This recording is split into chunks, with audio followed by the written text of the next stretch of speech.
நாளை ஜூலை மாதம் 9ஆம் தேதி நாடு ஒரு பேரெழுச்சியை காண இருக்கிறது. கோடிக்கால் பூதமடா, தொழிலாளி கோபத்தின் ரூபமடா என்று பேராசான் ஜீவானந்தம் அவர்கள் தொழிலாளி வர்க்கத்தை பற்றி குறிப்பிடுவார்.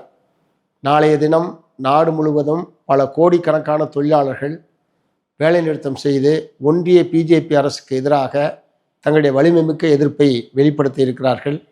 தொழிலாளி வர்க்கத்தினுடைய இந்த நாடு தழுவிய போராட்டத்துக்கு ஆதரவாக இந்திய நாடு முழுவதும் உள்ள விவசாயிகள், விவசாய தொழிலாளர்கள், பெண்கள், இளைஞர்கள் என்று சொல்லி பல கோடிக்கணக்கான பேர் மறியல், ஆர்ப்பாட்டம் உள்ளிட்ட போராட்டங்களில் ஈடுபட்டு நாடே போராட்ட களமாக நாளைய தினம் மாற இருக்கிறது. எல்லோருக்கும் கல்வி வேண்டும், எல்லோருக்கும் சுகாதாரம் என்பது வேண்டும், எல்லோருக்கும் வேலை என்பது வேண்டும். விவசாய விளைபொருள்களுக்கு உற்பத்தி செலவு கீழ் 1.5 மடங்கு விலை தீர்மானிக்க வேண்டும்.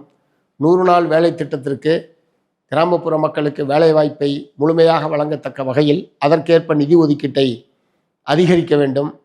தொழிலாளர்களுடைய உரிமைகளை பறிக்கக்கூடிய வகையில் ஒன்றிய பிஜேபி அரசாங்கத்தால் நிறைவேற்றப்பட்டிருக்கிற தொழிலாளர் தொகுப்பு சட்டங்கள் 4ஐயும் திரும்ப பெற வேண்டும். 100 ஆண்டு காலமாக போராடி பெற்றிருக்கக்கூடிய தொழிலாளி வர்க்கத்தினுடைய உரிமைகள் பாதுகாக்கப்பட வேண்டும்.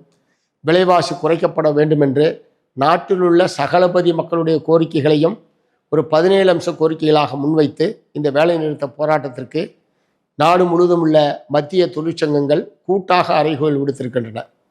3வது முறையாக மோடி ஆட்சிக்கு வந்ததற்கு பிறகு நடக்கக்கூடிய ஒரு நாடு தழுவிய முதல் பொது வேலைநிறுத்தம் என்கிற முறையில் இந்த வேலைநிறுத்த போராட்டத்தை மிக வெற்றிகரமாக நடத்திட வேண்டும் என்று மார்க்சிஸ்ட் கம்யூனிஸ்ட் கட்சி நாடு முழுவதும் உள்ள தொழிலாளி வர்க்கத்திற்கு அறைகோல் விடுத்திருக்கிறது.